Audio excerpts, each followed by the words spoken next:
Assalamualaikum warahmatullahi wabarakatuh. Innal hamdalillah nahmaduhu wa nasta'inuhu wa nastaghfiruh wa na'udzu billahi min shururi anfusina wa min sayyiati a'malina.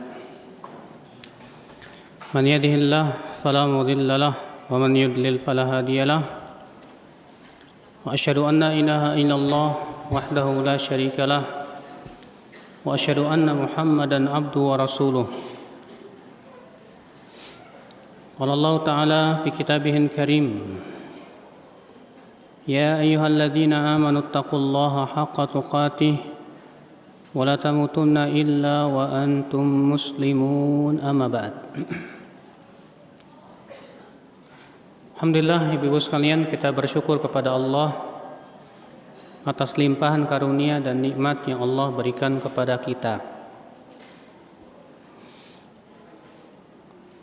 Pada siang hari ini kita duduk di majelis taklim, tentunya di dalam rangka menuntut ilmu Allah Subhanahu wa taala. Dan ketahuilah ibu-ibu sekalian bahwa yang namanya wanita adalah makhluk yang aneh. Kok aneh? Anehnya begini, Bu. Wanita itu gampang masuk neraka dan gampang masuk surga, Bu. Gampang masuk neraka karena Rasulullah mengabarkan bahwa di neraka itu kebanyakan penduduknya adalah wanita. Kata Rasulullah, "Ra'aitun nar fa idza aktsara ahlihan nisa." Aku melihat api neraka, ternyata kebanyakan penduduknya adalah wanita. Di lain pihak, wanita itu sebetulnya syarat masuk surganya gampang. Wanita itu syarat masuk surganya gampang banget. Apa itu? Disebutkan dalam hadis yang dikeluarkan oleh Ibnu Hibban dari hadis Abu Hurairah dan dari hadis Abdurrahman bin Auf, diriwayatkan Imam Ahmad, bahwa Rasulullah SAW bersabda, "Idza shallatil mar'atu khamsaha wa shamat syahraha wa hafizat farjaha wa ata'at zawjaha qila laha udkhulil jannah min ayyi abwabil jannati syi'ti." Apabila wanita sholat 5 waktu, berpuasa Ramadan, menjaga kemaluannya dan menaati suaminya, maka akan dikatakan kepada wanita tersebut, masuklah ke surga dari pintu surga mana saja kamu mau. Lihat ibu-ibu sekalian, Rasulullah SAW menyebutkan wanita itu kalau mau masuk surga gampang. Apa itu? Yang pertama syaratnya menegakkan sholat 5 waktu. Dah. Yang kedua apa? Berpuasa Ramadan. Yang ketiga apa? Menjaga kemaluan. Yang keempat apa? Menaati suami. 4 saja. Enggak banyak-banyak, 4. Kalau wanita tersebut memenuhi 4 syarat ini, maka akan dikatakan kepada wanita tersebut, silahkan kamu masuk surga dari pintu surga mana saja kamu mau. Padahal kan ibu-ibu, pintu surga itu ada 8 pintu, Bu. Iya. Ternyata dari 8 pintu tersebut, si wanita tersebut silahkan masuk surga kemana saja, dari pintu mana saja terserah. Ya, hanya karena dia melakukan 4 perkara. Yang pertama apa? Sholat 5 waktu. Yang kedua apa? Berpuasa Ramadan. Yang ketiga apa? Menjaga kemaluan. Yang keempat apa? Menaati suami. Dah 4, nggak banyak-banyak. Subhanallah, ibu-ibu sekalian. Maka dari itulah ibu-ibu sekalian, siapa saja wanita yang ingin masuk surga, hendaklah ia memenuhi 4 syarat ini. Yang pertama kata Rasulullah, idza shallatil mar'atu khamsaha. Apabila wanita sholat 5 waktu, walaupun gak sholat sunnah, apalagi banyak wanita karena kesibukan mengurus anak, iya, apalagi ibu-ibu anaknya banyak, terkadang untuk menjaga sholat sunnah itu sulit sekali. Sholat 5 waktu saja terkadang subhanallah ibu-ibu sekalian ya, karena anaknya banyak misalnya, atau anaknya rewel misalnya, atau anaknya sedang sakit misalnya, atau suaminya yang uring-uringan misalnya. Apa yang terjadi ibu-ibu, seorang istri itu banyak sekali penghalang-penghalangnya. Ya, penghalang untuk betul-betul menegakkan sholat 5 waktu. Jangankan sholat 5 waktu deh, jangankan sholat rawatib, sholat 5 waktunya saja. Terkadang kita lihat karena kesibukan wanita yang luar biasa. Ya, di rumah sibuk ya mengurus rumah, nyapu lah, masak lah, ya, belum lagi nyuci piring lah dan yang lain, belum lagi ngurusin anak lah, mending anaknya 1, 2, apalagi kalau sudah 5, ya, capek sekali, sehingga akhirnya untuk melaksanakan sholat yang betul-betul sholat dengan penuh kekhusyuan, dengan penuh tumakninah, terkadang wanita itu cukup sulit menjaga itu. Lagi sholat enak-enak, anak nangis, ya. Akhirnya apa yang terjadi? Ya, wanita pun tidak fokus sholatnya. Kenapa? Karena hatinya ya mikirin anaknya yang nangis tersebut. Ya. Ketika si wanita tersebut, ibu-ibu sekalian sedang sholat, selalu saja ada gangguan-gangguan, ada godaan-godaan.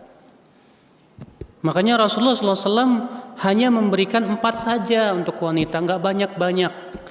Karena pencipta alam semesta, pencipta wanita, maha tahu bahwa wanita memang bakalan sibuk untuk itu. Ya. Idza shallatil mar'atu khamsaha, apabila seorang wanita sholat 5 waktu. Sholat 5 waktu ini ibu-ibu sekalian, di dalam Al-Quran diperintahkan kita untuk menegakkannya. Dan Allah telah mewajibkan sholat 5 waktu kepada hamba-hambanya. Dan Allah menyebutkan bahwa sholat 5 waktu mempunyai fungsi yang sangat agung. Allah berfirman, inna salata tanha 'anil fahsya'i wal munkar. Sesungguhnya salat itu mencegah ya dari perbuatan keji dan mungkar. Subhanallah ibu-ibu sekalian. Makanya ibu-ibu dulu Fatimah bintu Nabi Muhammad SAW minta kepada Rasulullah pembantu. Kenapa? Karena kesibukan Fatimah untuk melayani suaminya, untuk mengurus anak, untuk mengurus kudanya. Sampai-sampai ya Fatimah, ya beliaulah yang harus ngasih makan kuda suaminya. Beliau juga harus ngambil air jauh. Ya, beliau juga harus memberikan makan ke anak-anaknya. Maka akhirnya Fatimah radhiyallahu anha pun mengeluh kepada Rasulullah SAW. Akhirnya Fatimah minta pembantu ke Rasulullah. Ya, tapi ternyata Rasulullah SAW tidak menjawab apa-apa. Sehingga di waktu malam Rasulullah pun datanglah ke rumah Fatimah, sementara Fatimah dan Ali bin Abi Thalib telah siap-siap untuk tidur. Maka Rasulullah SAW pun duduklah di antara Ali dan Fatimah seraya berkata, maukah aku ajarkan kepada kalian berdua yang lebih baik daripada pembantu? Yaitu ucapkan sebelum tidur subhanallah 33 kali, alhamdulillah 33 kali, Allahu Akbar 34 kali. Itu lebih baik daripada pembantu. Maka rupanya Fatimah pun mengamalkan amalan tersebut, ibu-ibu sekalian. Iya. Apakah berarti punya pembantu itu tidak boleh? Boleh. Buktinya Rasulullah punya pembantu. Akan tetapi Rasulullah SAW sengaja tidak memberikan pembantu kepada Fatimah karena banyak alasan. Ya. Di antaranya supaya seorang istri itu maksimal ya di dalam berbakti kepada suami. Sebab yang namanya istri ketika nyuci piring dapat pahala enggak? Dapat. Ketika istri itu mencucikan baju anak, baju suami, dapat pahala tidak? Dapat. Ketika istri tersebut ngepel, nyapu, dapat pahala tidak? Dapat. Sehingga akhirnya full. Ya, seorang istri bisa mendapatkan pahala yang besar di sisi Allah Subhanahu wa taala. Berbeda kalau punya pembantu, apalagi pembantunya banyak, Bu ya. Ada pembantu 4. Yang satu khusus ngurusin anak, yang satu khusus di dapur, yang satu khusus di taman, yang satu lagi khusus untuk ngepel. Masya Allah, ibu-ibu sekalian, akhirnya tidak mendapatkan pahala yang banyak seorang istri tersebut. Nah, ibu-ibu sekalian, maksud saya berbicara seperti itu adalah itu menunjukkan bahwa memang wanita atau ibu rumah tangga itu memang betul-betul sangat sibuk sekali, bahkan lebih sibuk daripada suami terkadang. Ya. Maka Rasulullah SAW hanya memberikan 4 perkara ini. Yang pertama, apabila sholat 5 waktu. Dan tentunya ibu-ibu yang dimaksud dengan sholat 5 waktu di sini dia betul-betul menjaganya. Ya, menjaga kekhusyuannya, menjaga juga syarat-syaratnya, menjaga juga rukun-rukunnya. Ya, demikian pula menjaga kekhusyuannya. Maka apabila seorang wanita berhasil menjaga sholat 5 waktu itu dengan syarat-syaratnya tadi, dengan rukun-rukunnya, dengan hal-hal yang bisa menyempurnakannya, maka ini wanita luar biasa. Kemudian yang kedua, wasamat syahroha, dan berpuasa di bulan Ramadan. Rasulullah menyebutkan berpuasa di bulan Ramadan. Kenapa? Karena wanita pasti mau tidak mau, ibu-ibu ya, terkena haid. Yang namanya terkena haid akibatnya apa? Akibatnya pasti bolong-bolong tuh puasa Ramadannya.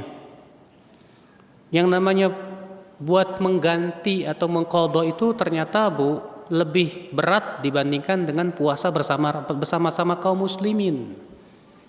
Makanya banyak wanita enggan untuk mengqadha. Banyak wanita yang malas untuk mengqadha.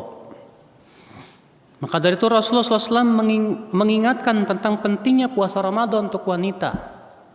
Apalagi terkadang ibu ya, kalau ibu sedang menyusui, ibu sedang hamil, ya, keadaan seperti ini tentunya menyebabkan berat untuk ibu-ibu untuk menjaga betul-betul puasa Ramadan. Namun tentunya syariat kita membawa keringanan buat para wanita. Ya, di mana wanita hamil kalau memang tidak kuat untuk puasa, silakan buka puasa. Ya, akan tetapi kalau dia bisa betul-betul menjaga puasa Ramadannya, luar biasa. Kemudian Rasulullah SAW mengatakan yang ketiga apa? Wa hafizat farjaha, dan menjaga kemaluannya. Kenapa Rasulullah tidak mengatakan di sini membayar zakat? Tidak juga mengatakan haji? Ya. Karena kan ibu-ibu, yang namanya wanita itu kan tidak wajib mencari nafkah. Yang wajib mencari nafkah siapa? Laki-laki. Makanya kan kebanyakan wanita itu hartanya dari suaminya kan begitu. Karena kebanyakan wanita tersebut tidak mencari nafkah, berarti dia pada asalnya uangnya mungkin tidak cukup untuk zakat, tidak untuk haji. Kewajiban untuk yang mengeluarkan zakat adalah suami. Kewajiban untuk menjadikan dia haji juga suami. Makanya Rasulullah hanya menyebutkan 2 saja. Apa itu? Salat 5 waktu dan puasa Ramadan. Rasulullah tidak menyebutkan zakat, tidak pula menyebutkan haji. Kenapa? Karena keadaan istri memang ya seringnya tidak demikian. Beda kalau memang istri itu orang kaya raya, Ibu. Ya, mungkin suaminya modal dengkul, tapi istrinya Masya Allah kaya raya. Seperti yang terjadi di zaman Rasulullah SAW.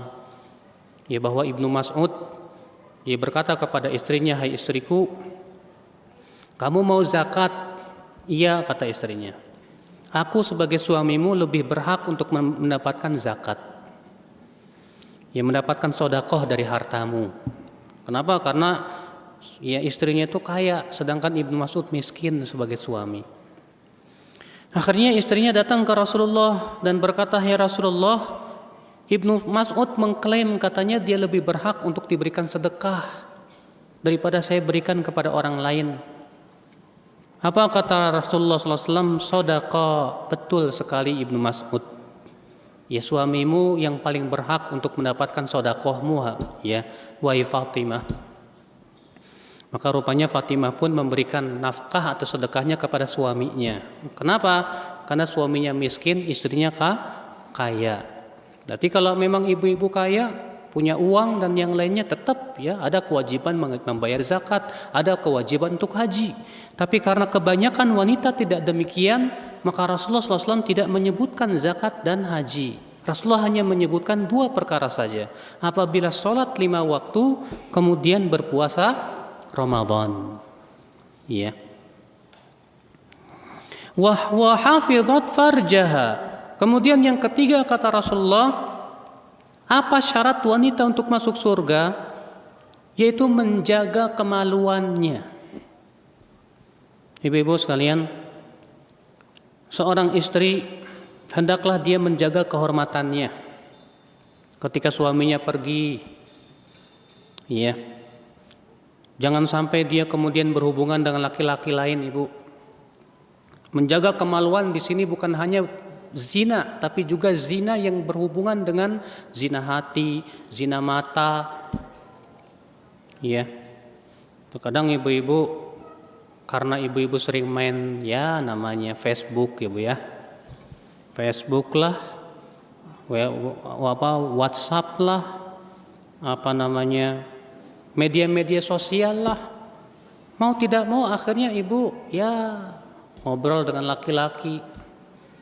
Ya, ibu-ibu pun kemudian berkenalan dengan laki-laki dalam keadaan suaminya tidak tahu, dalam keadaan suaminya lalai karena suami sibuk kerja, suami cuma bisa membelikan ini gadget buat kamu. Akhirnya sama ibu digunakan buat main Facebook. Akhirnya apa? Kenalan sama laki-laki. Karena ibu melihat suaminya, aduh kok suami saya kurang, ngajinya kurang. Akhirnya ibu melihat di Facebook tuh kok banyak laki-laki yang lebih bagus dari suaminya. Nah, pada waktu itu akhirnya apa yang terjadi, Ibu? Ya, si wanita ini rupanya rasa cinta kepada suaminya berkurang. Akhirnya mengharapkan yang lebih baik dari itu. Ya. Dan itu sering kali ibu-ibu sekalian terlihat dan terjadi di tengah-tengah media-media sosial seperti itu. Makanya Rasulullah SAW di sini mengingatkan wa hafizat farjaha, dan dia menjaga kemaluannya kata Rasulullah SAW. Ya, apalagi kalau ibu-ibu yang ngaji, kemudian ustadznya ganteng, walah, ya, setiap kali ngelihat ustadznya kelilipan, lupa sama suami. Maka ini pun juga bahaya, ibu. Atau ibu ya ngelihat ikhwan ganteng, lebih ganteng dari suaminya. Atau macam-macam ibu, godaan yang namanya godaan iblis, ya, untuk menjadikan hati ibu berpaling dari suami, banyak sekali ibu-ibu sekalian. Apalagi di antara tujuan iblis menggoda manusia, di antaranya apa? Di antaranya adalah bagaimana supaya suami istri itu berpecah belah. Sebagaimana Rasulullah SAW bersabda, ya, ketika Allah menurunkan iblis, wada'a iblis arsyahu alal bahri. Iblis pun meletakkan singgasananya di atas laut, ya, arasnya. Wa ba'atsa sarayah, lalu iblis pun kemudian mengirim pasukan-pasukannya. Dan adalah pasukan iblis yang paling dekat kepada iblis siapa? Yaitu yang paling besar godaannya kepada manusia. Salah seorang tentara iblis berkata, fa'altu kada wa kada. Aku berhasil melakukan ini dan begitu. Kata iblis, ma sona'ta syai'an, kamu tidak melakukan apa-apa.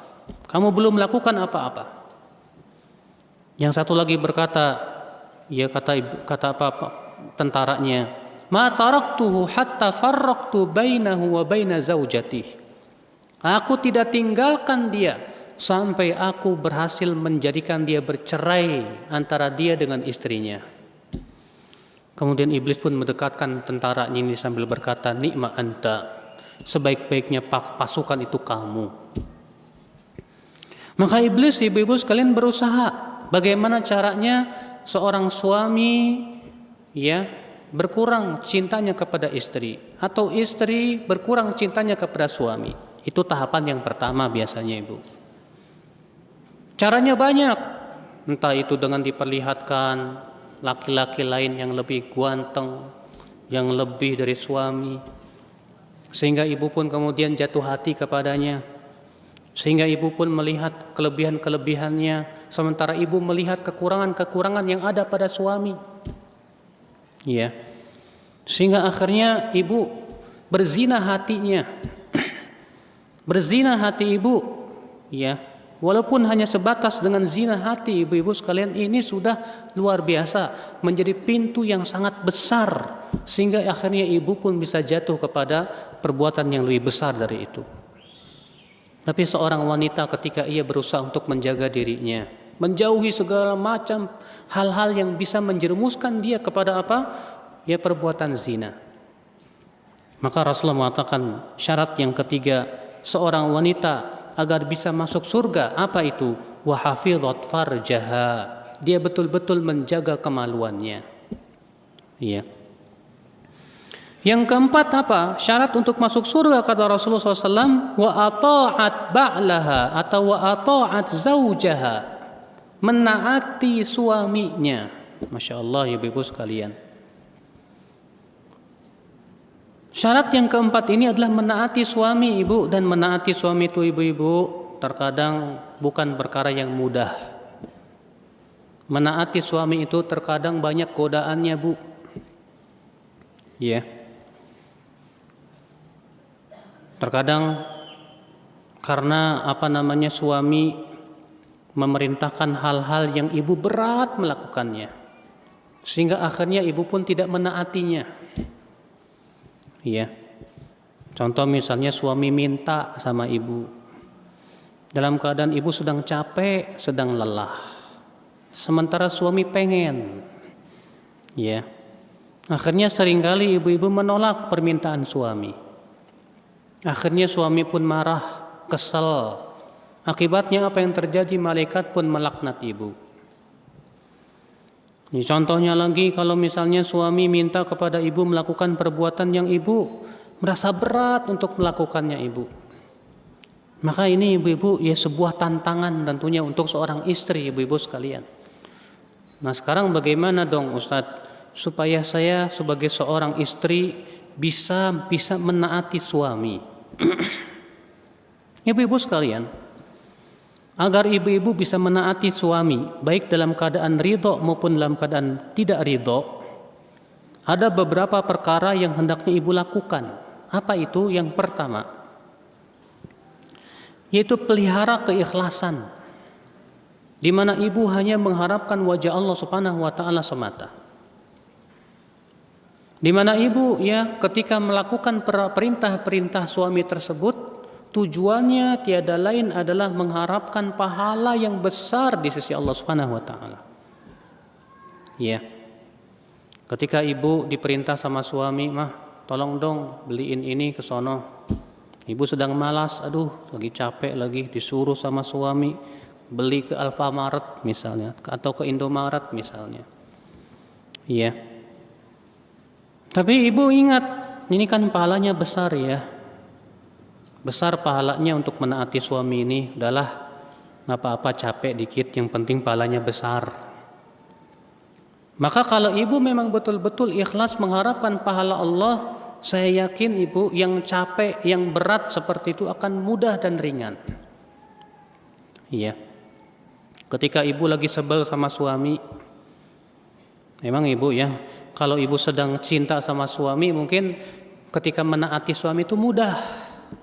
Ketika ibu cinta sama suami bilang, mah, ya tolong bikinin kopi dong. Iya sayang, pakai sayang segala ibu.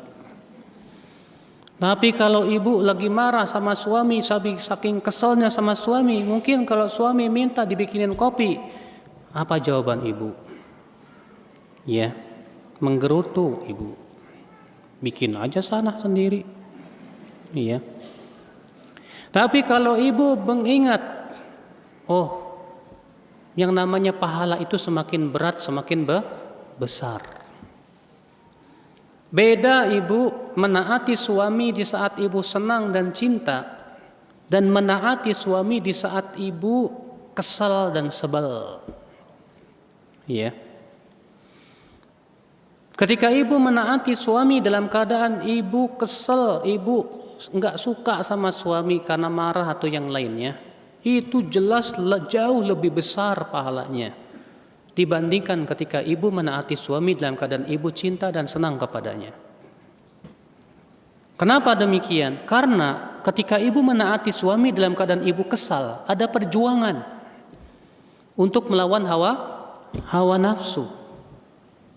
Ya. Disebutkan dalam hadis Nabi sallallahu alaihi wasallam sabda, dirhamun sabaqa mi'at alf dirham. Ada orang berinfak 1 dirham tapi bisa mengalahkan pahala orang yang berinfak 100.000 dirham. Lalu para sahabat bertanya, "Hai Rasulullah, kaifa dzalika? Bagaimana bisa itu, hai Rasulullah?" Kata Rasulullah, bisa. Rajulun indahu malun katsir. Ada orang yang punya harta banyak melimpah ruah. Lalu ia ambil 100.000 lalu ia infakkan. Wa rajulun indahu dirhaman, sementara yang satu lagi hartanya hanya 2 dirham. Lalu ia ambil 1 dirham dia infakkan. Maka yang 1 dirham ini nilainya lebih besar pahalanya dibandingkan yang 100.000 dirham. Kenapa? Kalau ibu punya uang 3 miliar, ibu punya duit 3 miliar dikasih sama suami, kira-kira untuk berinfak 2 juta mudah nggak bu? Mudah. Kenapa? Karena ibu punya duit masih banyak. 3 miliar. 3 miliar kan 3.000 juta. Berarti kalau ibu misalnya ya menginfakkan 2 juta atau 5 juta, ya paling berkurang tinggal berapa? Sedikit. Sementara uang ibu masih banyak, itu Masya Allah. Tapi kalau ibu hanya punya uang 200.000,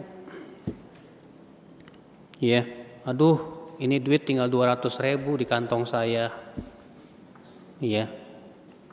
Untuk berinfak 100.000 berat nggak? Berat banget. Kenapa?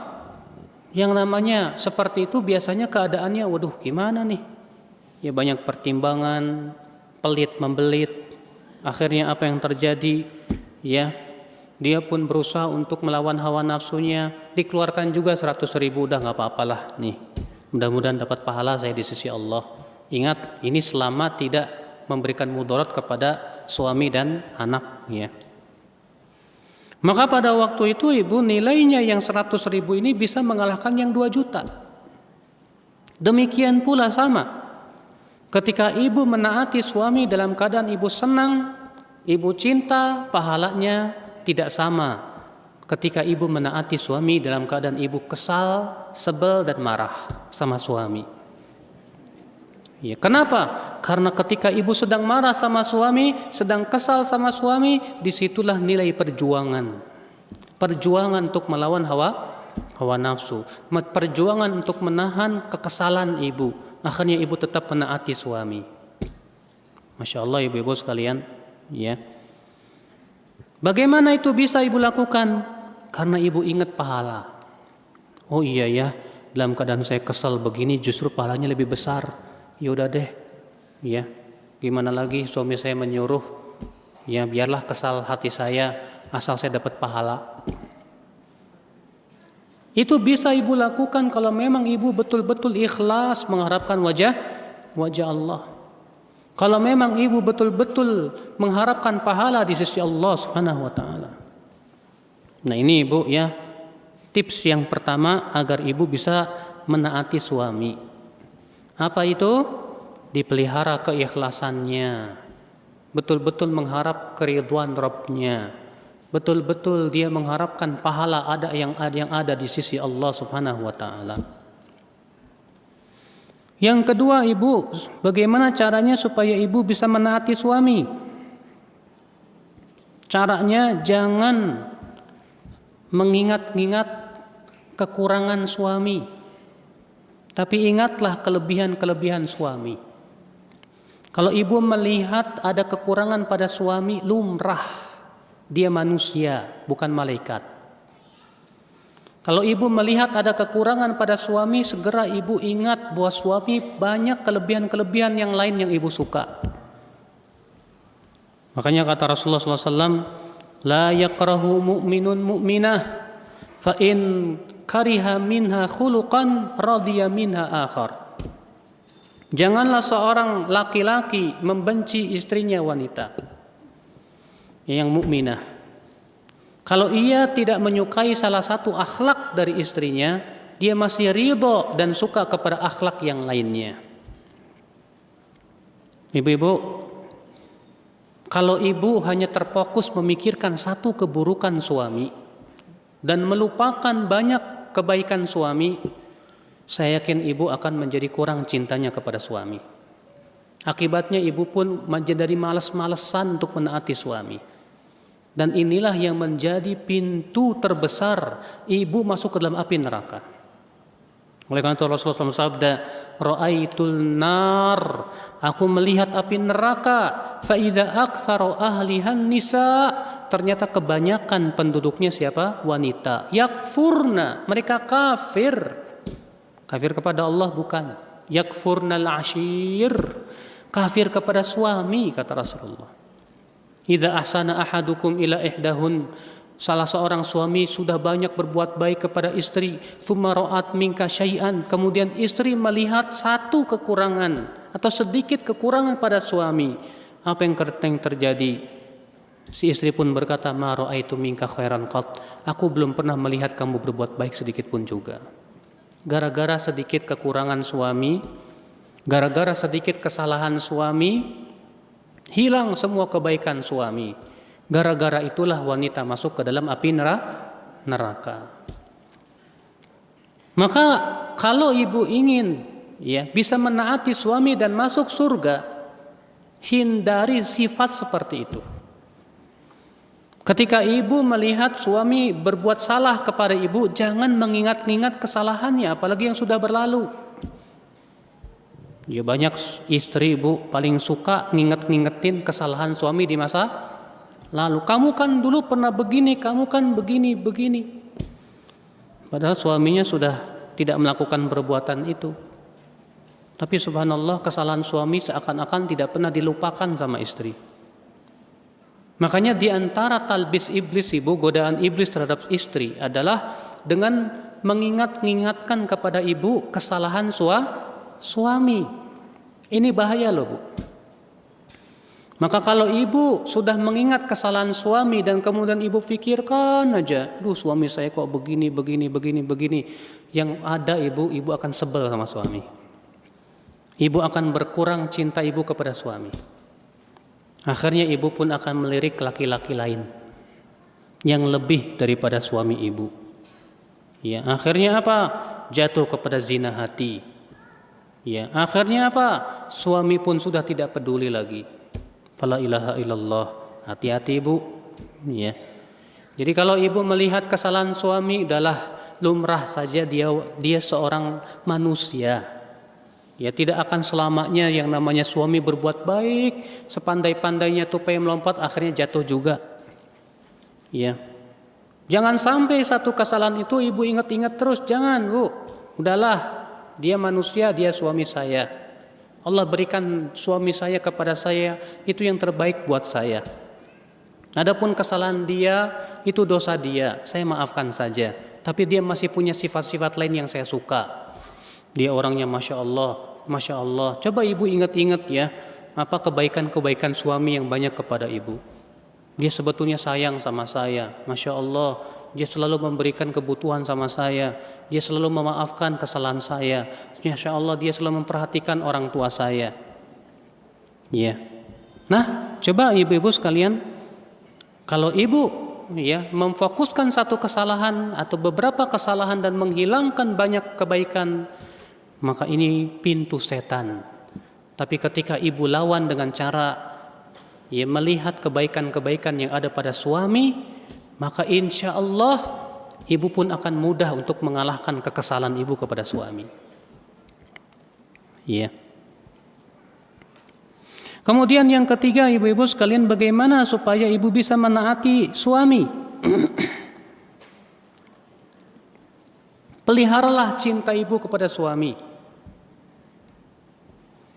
Memelihara cinta kepada suami itu penting sekali, ibu. Iya. Bagaimana caranya memelihara cinta ibu kepada suami? Lakukanlah, ya, berbagai macam cara supaya ibu tetap bisa memelihara cinta ke ibu kepada suami. Ya, seperti ibu dandan yang menor di depan dia. Soalnya ibu-ibu di luar sana tuh Bu banyak saingan loh Bu. Iya. Itu di jalan-jalan perempuan you can see menor-menor di jalan, suami mungkin matanya jalatan, ya puyeng sampai rumahnya istrinya, ya nggak kayak di jalan tadi ya, bagusan yang di jalan, Tapi kalau ibu juga ya berusaha untuk dandan yang menor, menjaga cinta suami. Insya Allah ibu-ibu sekalian, hal seperti itu akan menyebabkan suami pun senang kepada ibu, dan itu pun akan menyebabkan ibu pun terpelihara cinta ibu. Apalagi yang bisa menyebabkan bisa terpelihara cinta ibu kepada suami, yaitu memuaskan syahwat kepada suami. Problematikanya, Ustadz, saya ini setiap berhubungan dengan suami nggak pernah puas, gimana ya? Suami saya egois, ya maunya enak sendiri. Nah ini memang butuh kepada ya solusi-solusi tentunya ibu. Ya, coba suaminya dibawa ke orang atau diajarin sama ibu atau bagaimana caranya lah, ya, supaya ibu bisa memuaskan syahwat ibu terhadap suami. Sebab terkadang banyak sekali ini permasalahan yang menjadi akhirnya seperti api dalam sekam. Lama-lama akhirnya istrinya malah ya karena seksualnya tidak terpenuhi, akibatnya berkurang rasa cinta kepada suami. Itu bisa terjadi ibu-ibu sekalian. Ya. Makanya ibu-ibu pun masaknya kalau gitu jangan kangkung terus, Bu. Ya. Tiap hari dimasakin kangkung, bayam. Akhirnya suaminya ya lemah syahwat tuh Bu gara-gara itu.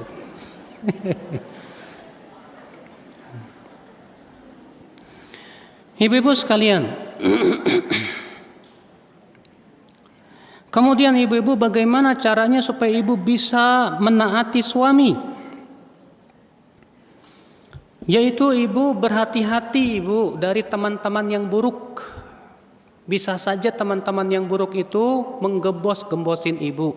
Akhirnya ibu jadi benci sama suami. Terkadang ada ya seorang wanita teman ibu yang menyebutkan kesalahan-kesalahan suami ibu, sehingga akhirnya menjadikan ibu jadi suudzon sama suami. Nah yang seperti ini bahaya ibu. Kalau ibu punya teman di mana teman ibu menyebabkan ibu suka suudzon sama suami, jauhi itu teman. Itu teman yang berbahaya, itu hakikatnya temannya setan gitu.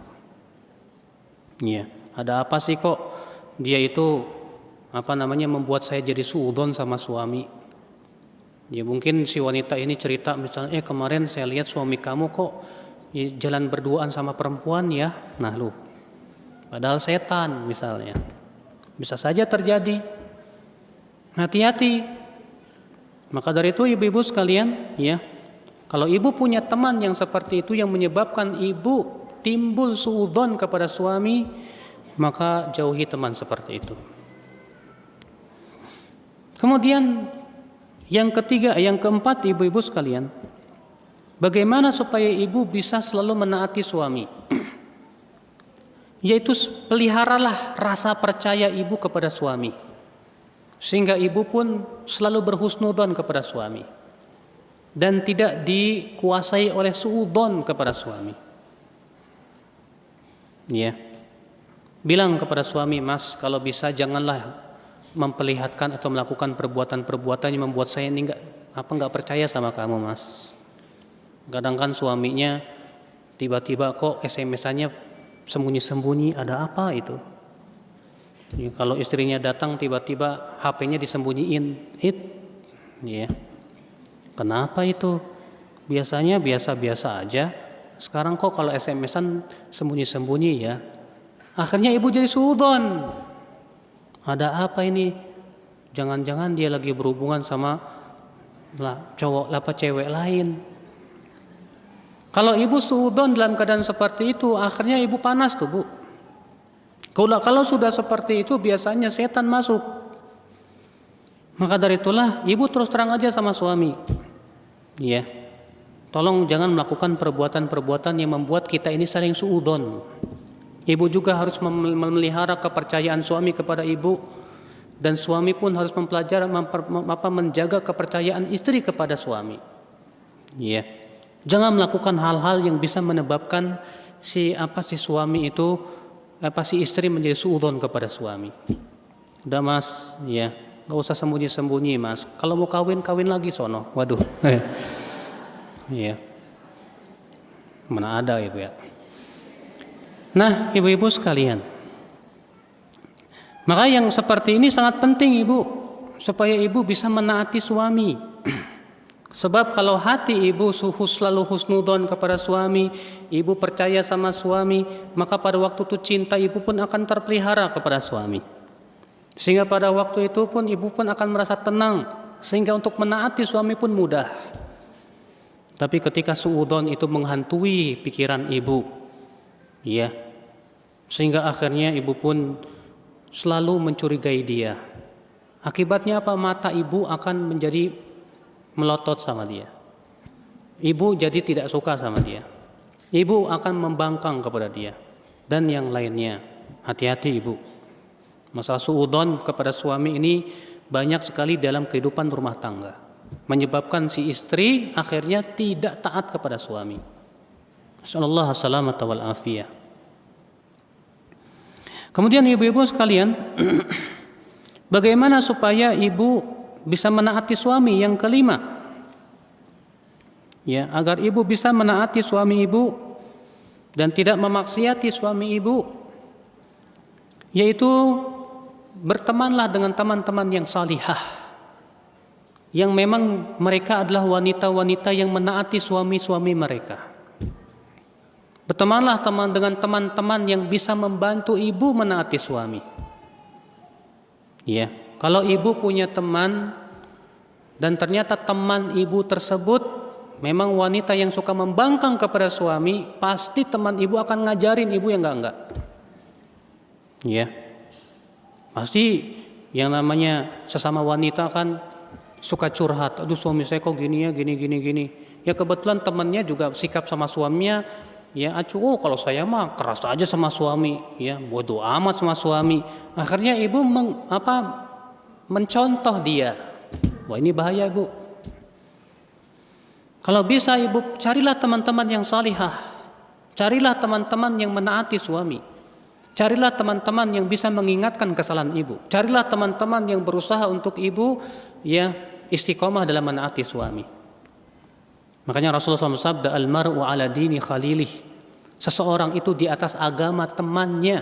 Falyanzur ahadukum ila man yukhalil. Hendaklah seseorang melihat dengan siapa dia berteman. Ya, gara-gara teman ibu masuk neraka, rugi ibu. Makanya kan diantara penyesalan penduduk api neraka apa? Allah mengatakan, ya wailata laitani lam attakhidh fulanan khalila laqad adallani 'anil dzikri ba'da idh ja'ani. Ya. Berkata penduduk api neraka, aduh andaikan aku tidak mengambil si fulan sebagai teman dekat saya. Sungguh dia telah menyesatkan aku setelah datangnya petunjuk kepadaku. Itu kan gara-gara teman ibu akhirnya ibu maksiat sama suami masuk neraka, Bu. Ya, makanya hati-hati kalau punya teman itu yang bisa membantu ibu menaati suami ibu. Ya. Nah ini ibu-ibu sekalian, ya. Ini yang kelima, kiat bagaimana supaya ibu bisa menaati siapa? Suami ibu. Kiat yang keenam ibu ya supaya ibu bisa menaati suami ibu, bacalah kisah-kisah para wanita-wanita terdahulu yang luar biasa. Baca kisah para sahabiat, baca kisah para tabi'iyat, baca kisah para wanita-wanita yang luar biasa kepada suaminya. Seperti Ummu Darda, bagaimana Ummu Darda kepada suaminya yang luar biasa. Ya. Sehingga ketika ibu membaca kisah-kisah tersebut akan bangkitlah semangat ibu untuk menaati suami. Di saat itulah ibu ingin mencontoh dan mempunyai suri tauladan yang baik. Tapi kalau ibu membacanya tentang kisah-kisah yang suami berbakti sama istrinya, wah susah Bu. Tuh kan, ya ini aja berbakti sama istrinya. Ya, kamu Mas harus berbakti sama saya ya. Waduh. Ya akhirnya karena salah baca yang terjadi kebalikan. Maka hati-hati Ibu ya. Coba cari suri tauladan kita yang baik. Mereka para sahabiat. Ya coba bagaimana kehidupan mereka terhadap suami mereka. Kemudian yang selanjutnya Ibu, yang ketujuh, supaya ibu bisa menaati suami bagaimana caranya? Membaca tentang keutamaan-keutamaan besar menaati suami. Dan bahwasanya menaati suami itu pahalanya besar. Coba baca oleh ibu, keutamaannya apa sih menaati suami saya itu? Oh ternyata keutamaannya memasukkan ke surga. Oh ternyata keutamaannya Masya Allah. Ternyata hak suami itu besar buat saya sebagai seorang istri. Ya, ternyata suami saya itu surga atau neraka saya. Saya ingin menjadikan suami saya sebagai surga saya. Gak mau saya jadikan neraka saya. Sebagaimana Rasulullah SAW bersabda kepada seorang wanita, Adzatu zaujin anti, kamu punya suami? Punya, kata dia. Kaifa anti min, bagaimana sikap kamu kepada suamimu? Kata dia, la aluju dan illa ma'ajistu ya Rasulullah. Aku berusaha terus untuk berbakti kepada suamiku kecuali yang aku tidak mampu, wahai Rasulullah. Maka Rasulullah SAW bersabda, unzuri aina anti min, fa innama huwa jannatuki au naruki. Lihatlah bagaimana kamu di mata suamimu, karena suamimu adalah surgamu atau nerakamu. Nah ibu ya, ketika ibu membaca keutamaan-keutamaan besar, Masya Allah, ternyata besar sekali pahala menaati suami itu. Maka insya Allah ibu bisa menaati suami dengan senang hati. Iya. Nah ini ibu 7 kiat supaya ibu bisa menaati apa? Suami. Namun ingat ibu, menaati suami di dalam Islam itu hanya dalam perkara yang ma'ruf, dalam perkara yang tidak menyelisihi Al-Quran dan hadis. Tapi kalau suami memerintahkan kepada maksiat, ibu tidak boleh menaati suami. Walaupun suami marah, ya.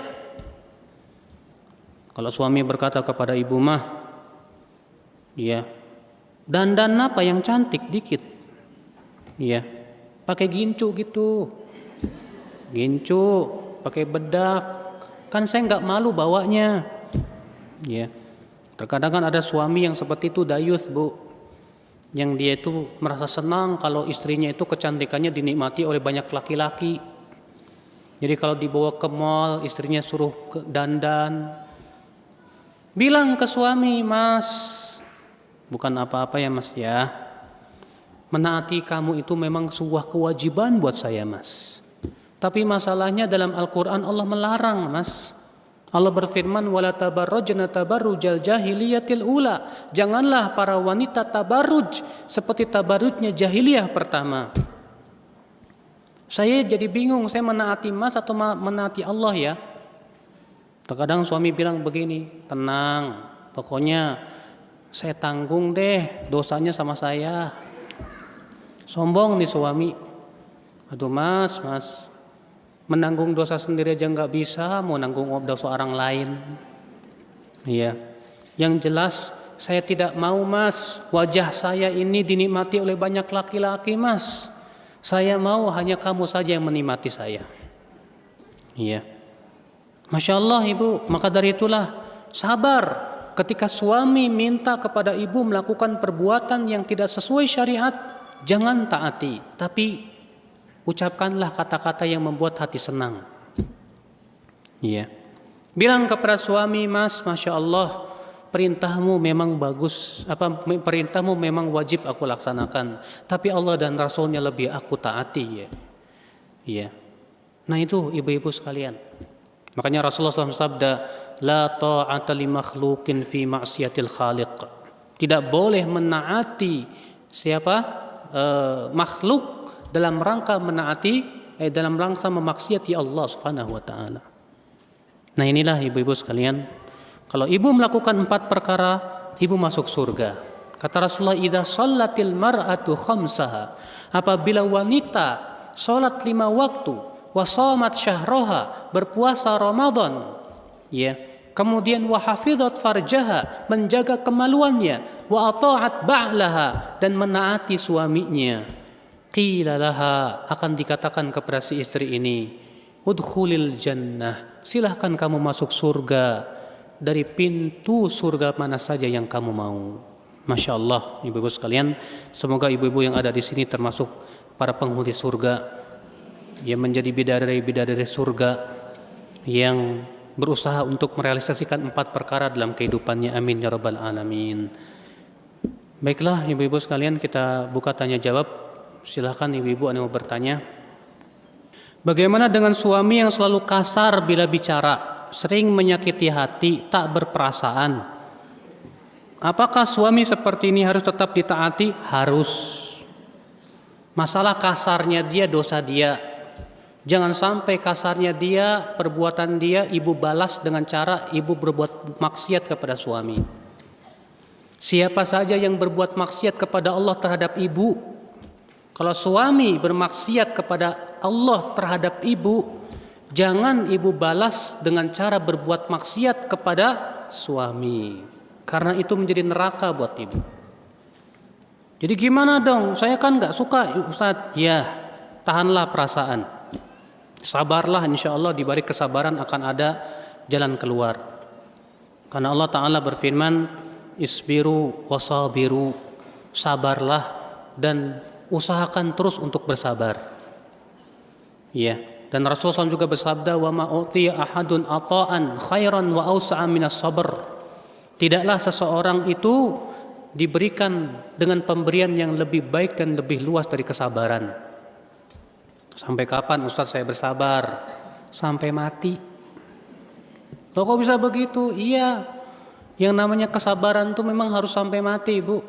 Ini dia Rasulullah SAW bersabda, inna satakunu athara, nanti akan muncul manusia-manusia yang lebih mementingkan dirinya daripada orang lain. Kemudian apa kata para sahabat? Apa yang kami lakukan Rasulullah? Kata Rasulullah, fasbiru, sabarlah. Sampai kapan? Hatta talqauni ala haud, sampai kalian berjumpa denganku di telaga haud. Iya. Aduh Ustaz, susah amat. Sampai meninggal begitu, Bu. Memangnya kalau ibu bersabar Allah tidak akan menolong ibu? Kalau begitu mana akidah ibu dengan firman Allah, innallaha ma'as sabirin? Sesungguhnya Allah bersama orang-orang yang sabar. Allah bersama orang yang sabar, ibu. Dan kebersamaan Allah itu dengan pertolongannya, dengan taufiknya, dengan inayahnya. Harus sabar memang hidup ini, ibu. Cobaan manusia itu beda-beda. Yang satu dicoba dengan suaminya, yang satu dicoba dengan anaknya, ya, yang satu dicoba dengan mata pencahariannya, yang satu dicoba dengan berbagai macam cobaan ujian berbeda-beda. Saya seorang janda yang ditinggal meninggal oleh suami. Bagaimana saya masuk surga sementara suami nggak ada untuk berbakti? Bu, ya. Kalau memang keadaannya seperti itu, berarti yang 4 tadi jadi 3. Apabila seorang wanita itu sholat 5 waktu, puasa Ramadan, dan menjaga kemaluan, udah jadi 3, kan lumayan, jadi tambah ringan, ya.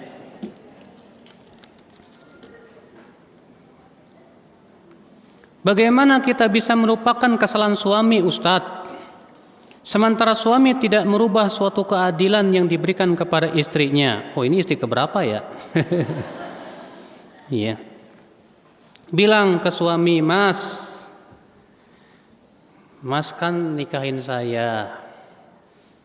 Apa Mas tidak takut kalau batang pada hari kiamat dalam keadaan badannya miring, Mas? Karena Mas tidak berbuat adil kepada istri-istri Mas. Iya. Maka ibu coba ingatkan, kalau ternyata suami belum bisa berbuat adil juga karena takut sama istri pertama, maka ibu sabarlah. Sabar mulu Ustaz mah. Dari tadi sabar. Nah, inilah ibu, terkadang kita melecehkan kata-kata sabar. Kita sering kali meremehkan kata sabar. Padahal dalam Al-Quran dan hadis sabar itu sesuatu yang besar. Sampai-sampai Allah mengatakan, ya, innama yuwaffas sabiruna ajrahum bighairi hisab.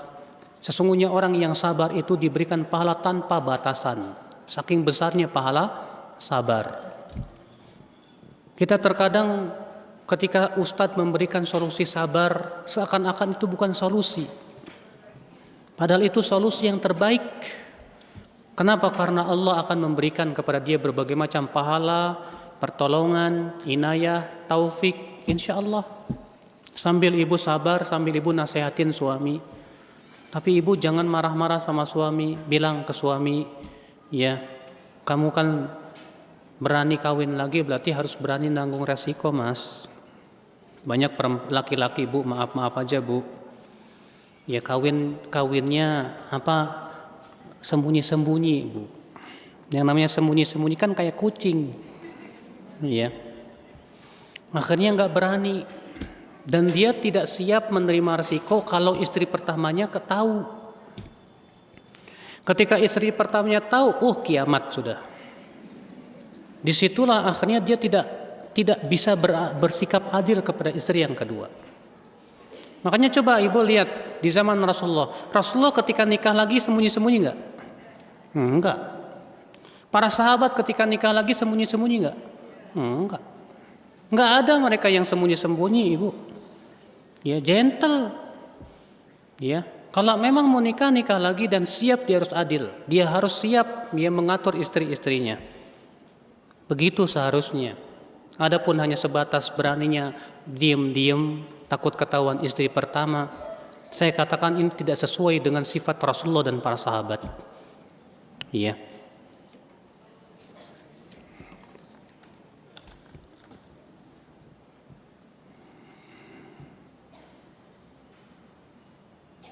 Assalamualaikum Ustadz. Waalaikumsalam warahmatullahi wabarakatuh. Apakah yang harus dilakukan oleh seorang istri di mana suami disenangi oleh seorang wanita? Nah,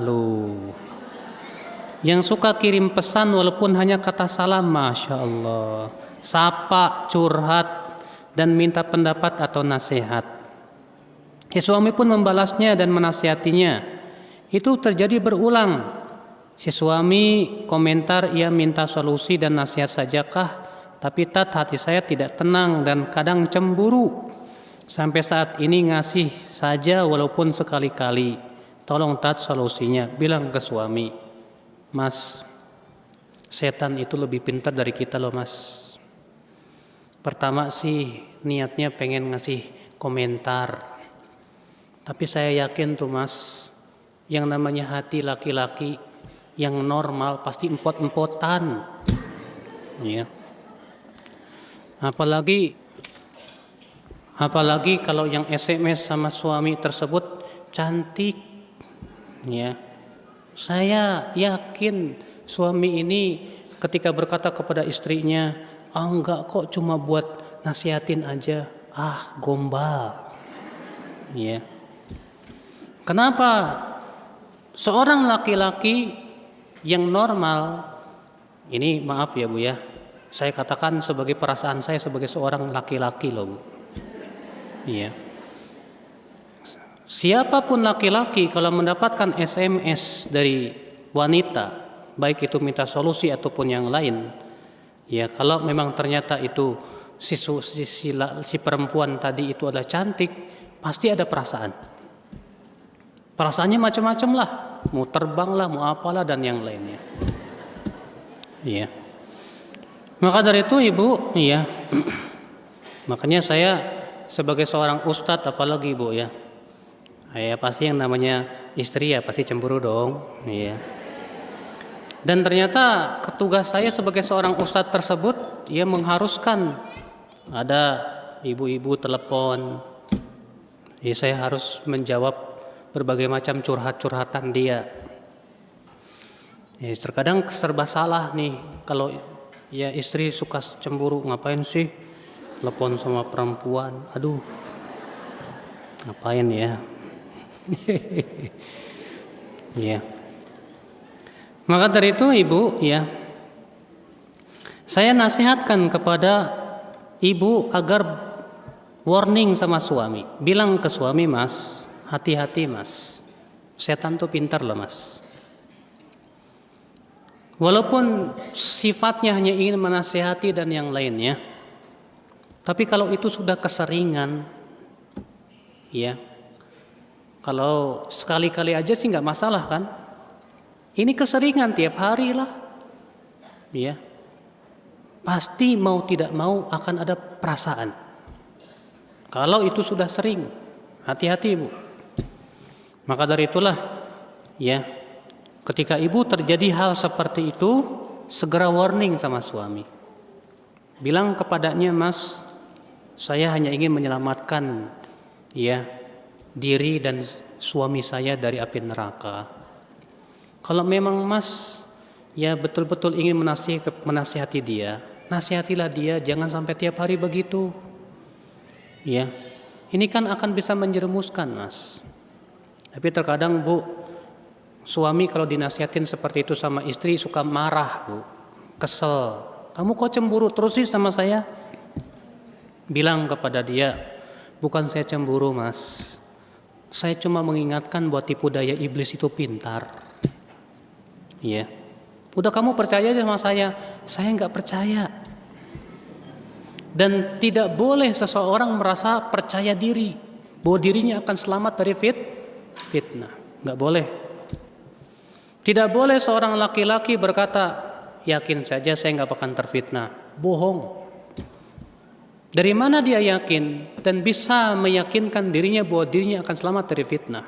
Sementara Rasulullah SAW bersabda, "Ma taraktu ba'di fitnatan hiya adharru 'ala rijali minan nisa." Tidaklah aku tinggalkan fitnah yang lebih berbahaya untuk laki-laki dari wanita. Ustadz, suami saya mewajibkan saya pakai cadar sedangkan saya belum ingin pakai cadar. Aduh Ibu, suami udah ngedukung pakai cadar, tunggu apa lagi? Banyak justru yang pengen pakai cadar tapi suaminya nggak ngizinin. Ibu malah kebalik, suami udah ngedukung supaya pakai cadar, ibu malah nggak mau pakai cadar. Ya. Maka dari itu Ibu bersyukurlah punya suami yang cemburu sama ibu. Suami tidak ingin wajah ibu dinikmati oleh laki-laki lain. Suami ingin ibu melaksanakan sunnah Rasul. Ya. Jadi gimana Ustadz? Apakah menjadi wajib atas saya? Ya, menjadi wajib atas ibu karena itu sudah jadi perintah suami. Wajib untuk ibu melakukannya Ibu. Bersyukurlah ibu punya suami yang bisa mendukung ibu pakai cadar. Banyak suami-suami boro-boro pakai cadar, buat pakai jilbab yang masya Allah yang syar'i saja nggak setuju tuh suaminya tuh. Ya, ini dikasih suami yang betul-betul mendukung ibu pakai cadar, ini malah ibu nggak mau, kan aneh. Ya.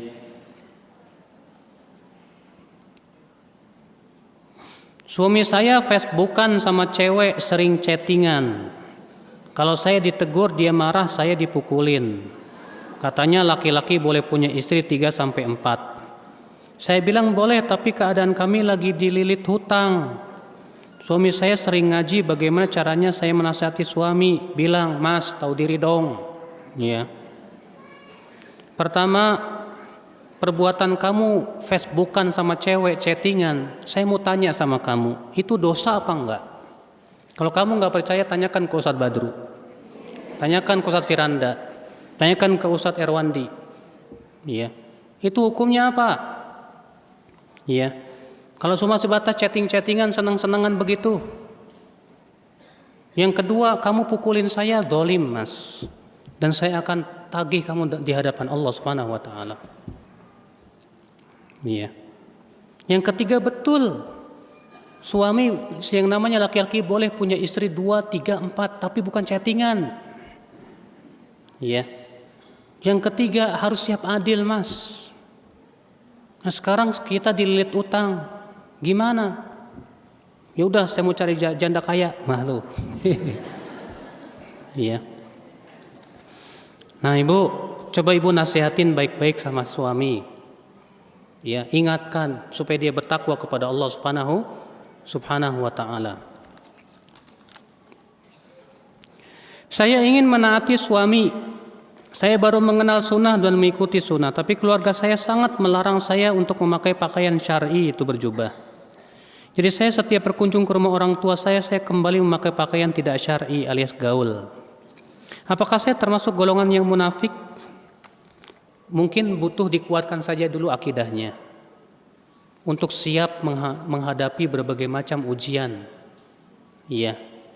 Karena ibu, pakaian yang gaul itu jelas tidak sesuai dengan syariat. Jangan sampai kita menaati orang tua akhirnya Allah murka. Jangan. Gak apa-apa sebetulnya sih bu, kalau kita berusaha untuk sabar sebentar. Ketika kita pakai jubah ya yang syar'i, mungkin pertama, kedua, ketiga marah-marah dulu. Tapi insya Allah untuk selanjutnya tidak demikian. Kalau ibu apalagi sudah punya suami mendukung ibu, alhamdulillah. Ya untuk memakai pakaian yang jilbabnya syar'i seperti itu. Tapi memang ibu harus menempa dulu akidah, keyakinan kita untuk siap menghadapi berbagai macam resiko seperti itu.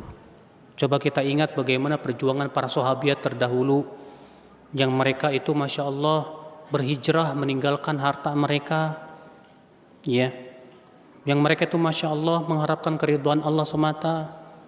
Bahkan mereka itu sampai diusir dari keluarga-keluarga mereka.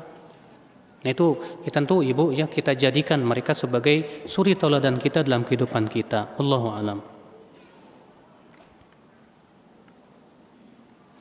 Bagaimana bila justru suami yang berharap istrinya jadi malaikat, tidak boleh punya kekurangan atau kesalahan?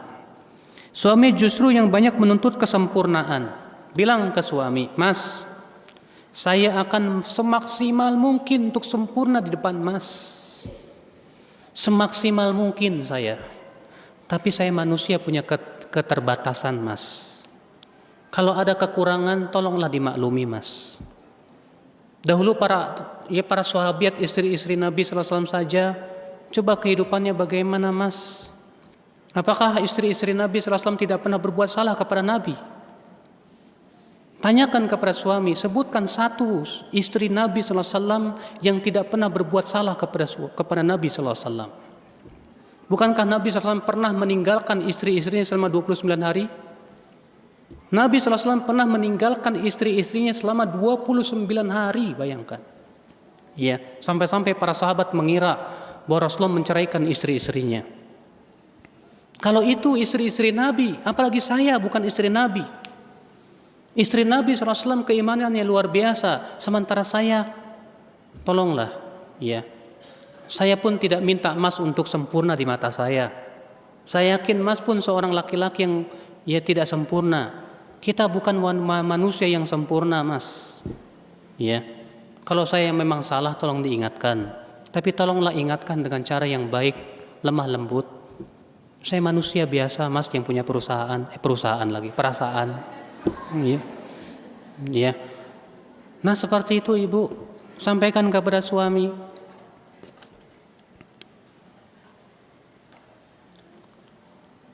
Ustaz, saya dikasih uang bulanan untuk belanja hari-hari, tapi saya juga ingin berinfak dari uang bulanan itu. Bagaimana supaya saya bisa amanah dengan uang bulanan itu, dan bagaimana jika suami tidak menyetujui kalau saya berinfak dari uang bulanan itu? Ibu harusnya ngomong dari awal kepada suami, Mas, ini uang bulanan ini alhamdulillah ada kelebihan, Mas, boleh nggak kita infakkan? Kan berinfak itu memberkahi harta, Mas. Bawakan hadis-hadisnya. Di antaranya hadis setiap harinya ada 2 malaikat yang turun. Yang satu berkata, ya Allah berikan ganti buat orang yang berinfak. Yang satu lagi berkata, ya Allah binasakan orang yang pelit. Gimana, Mas? Kalau si Masnya atau suaminya setuju, ya alhamdulillah. Maka ibu berusaha ya untuk berlomba-lomba dalam kebaikan. Suami saya sangat-sangat super pemarah. Masya Allah, ini super pemarah nih. Ada Superman, ada Batman, ini super marah. Dan sering menghina saya. Saya sudah bersabar dan sering saya cuekin, namun lama-lama saya suka melawan suami. Saya sudah 2 kali menggugat cerai suami ke pengadilan agama dan saya cancel. Sampai saat ini masih tidak ikhlas melayani suami dan saya takut kufur nikmat. Makanya saya ingin mengajukan gugat cerai lagi. Mohon nasihat Ustadz. Kalau memang ibu itu super pemarah dalam artian temperamenan, kerjaannya marah-marah, ya. Dan ibu sudah tidak bisa sabar dengan seperti itu, ya nggak masalah ibu minta cerai. Tapi kalau ibu masih bisa bersabar untuk bisa memperbaiki dengan cara si suami ini diajak ngaji, duduk bersama di pengajian, ya. Karena terkadang ibu marah itu akibat daripada hati, jantung yang tidak tenang. Tapi ketika ditenangkan dengan ayat-ayat Allah, mudah-mudahan bisa berubah. Ada orang ya, Masya Allah, saya lihat tadinya sebelum ngaji pemarah, temperamenan, suka marah-marah. Tapi setelah ngaji alhamdulillah 180 derajat berubah.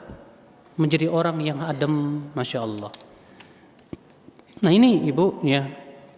Yang kedua, coba ibu obati dari sisi makanan. Tanya ke Abu Muhammad, makanan ya masakan buat suami supaya nggak marah-marah apa ya? Iya.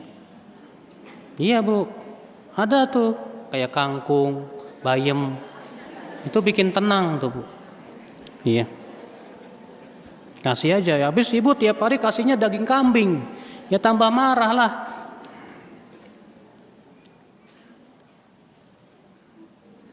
Apakah para suami pun disarankan untuk berhias untuk istrinya, diantaranya bersih dan wangi di depan istrinya? Iya betul.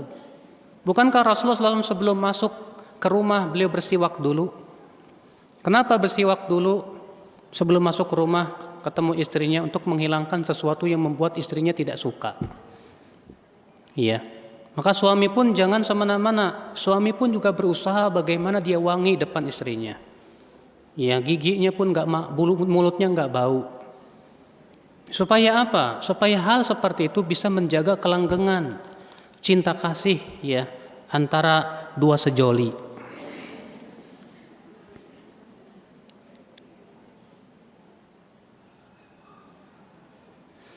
Kalau seorang istri tinggalin suami dah lama 4 bulan nggak dikasih nafkah lahir batin dan termasuk talak belum? Sudah termasuk talak apa belum Ustadz? Itu dikembalikan kepada qadhi. Gimana qadhi? Kalau qadhi menyatakan itu sudah, ya udah, ya itu bagusnya ditanyakan langsung ke qadhi, ke mahkamah.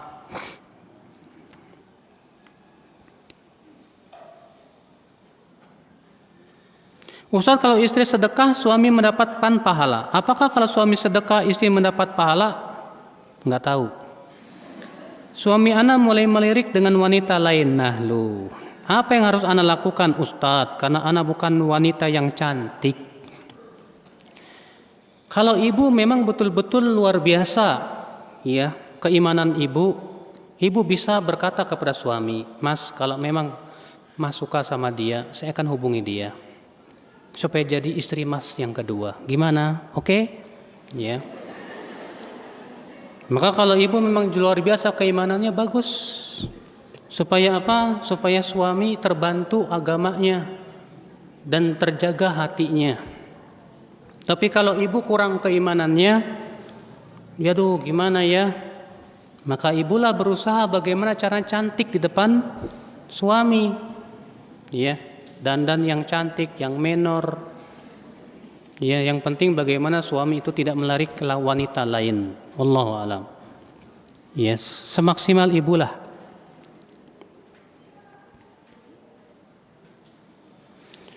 Ustadz, bagaimana jika dalam menjalani ketaatan kepada suami memang diniati karena mengharapkan surga? Apakah tanpa cinta jadi hambar saat menjalani kehidupan dalam rumah tangga?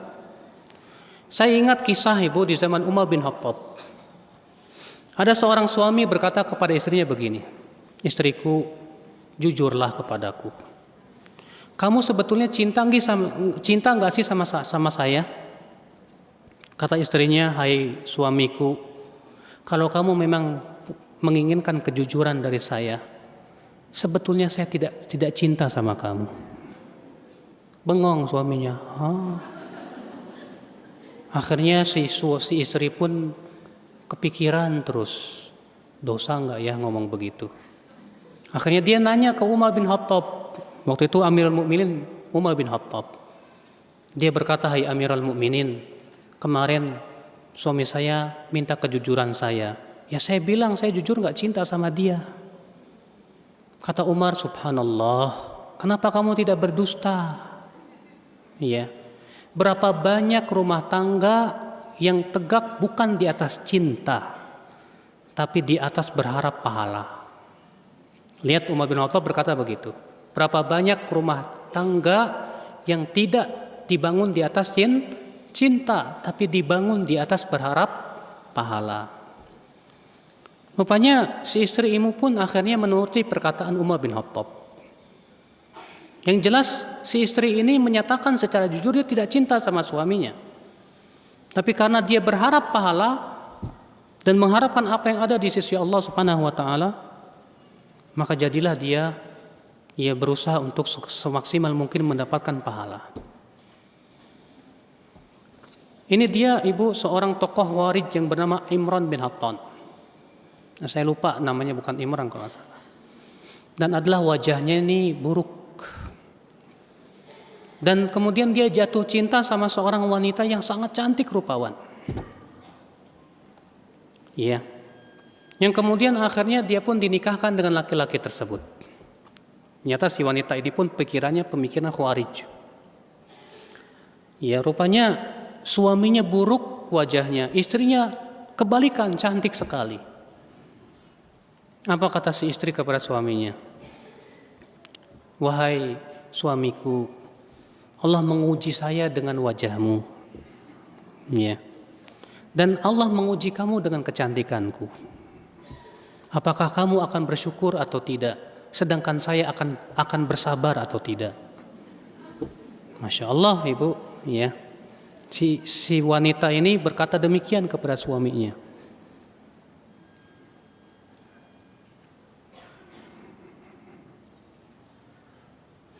Laki-laki banyak berpikir dengan logika, sedangkan wanita banyak menggunakan perasaannya. Sehingga terkadang suami lebih banyak perhitungan jika ingin bertindak. Malah karena terlalu banyak perhitungannya sering timbul was-was yang berlebihan. Bagaimana cara mengimbangi antara logika dan perasaan sehingga bisa berjalan seiring dan sejalan? Dan bagaimana cara menghadapi suami yang terlalu banyak perhitungannya malah sering was-was? Kita bilang, Mas, perhitungan memang bagus, Mas. Tapi segala sesuatu harus dengan ilmu dari Allah dan Rasulnya. Kalau memang ternyata itu sebuah kebaikan, Dan itu adalah kebaikan, jelas kebaikannya. Kenapa harus perhitungan? Dan kalau memang itu jelas keburukan, memang harus ditinggalkan. Tapi kalau ini permasalahannya adalah apakah ini akan kebaikan atau keburukan, disinilah memang butuh kepada musyawarah, Mas. Barangkali Mas punya teman yang punya akal, kelebihan ilmu, bisa musyawarah dalam hal ini. Ya, sehingga pada waktu itu tidak ditimpa was-was. Nah, seperti itu Ibu, ya, mudah-mudahan hal seperti itu bisa memberikan pandangan yang lebih baik kepada suami. Suami saya tidak suka dengan orang tua. Ya, orang tua saya, terutama ibu. Memang ibu saya cuek, nggak mau ngobrol dengan suami ana. Ana sedih karena keadaannya seperti itu. Apa yang harus ana lakukan, Ustadz? Taat pada suami atau membela orang tua ana? Kalau sama ibunya, suami anak sangat perhatian. Ya memang sudah kewajiban suami atau Bu untuk berbakti sama orang tuanya. Karena dalam Islam, Bu, suami itu harus lebih condong kepada berbakti kepada orang tuanya daripada kepada istri. Bukan berarti suami nyuekin istri, tidak. Tapi maksudnya lebih berat kepada orang tuanya. Makanya ibu jangan iri kalau suami ternyata dekat sama orang tuanya. Karena itu sudah kewajiban suami. Iya. Maka dari itu istri yang salehah adalah istri yang mendukung suaminya berbakti kepada orang tua. Bilang kepada suami, Mas, dalam Islam suami harus lebih banyak dan lebih condong kepada orang tua. Berbaktilah kamu ke orang tuamu. Saya dukung kamu berbakti kepada orang tua. Ya, jangan sampai ibu kemudian rasa iri hati. Aduh, saya iri kok sama ibu saya nggak dekat sama. Itu memang sudah kewajiban suami.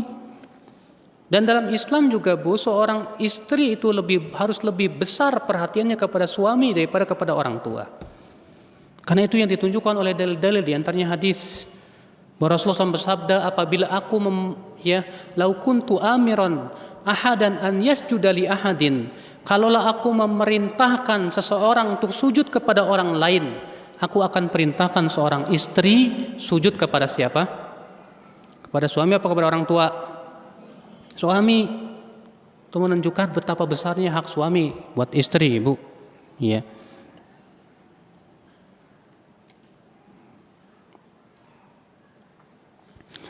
Sah tidak Ustadz berangkat haji sendiri tanpa suami?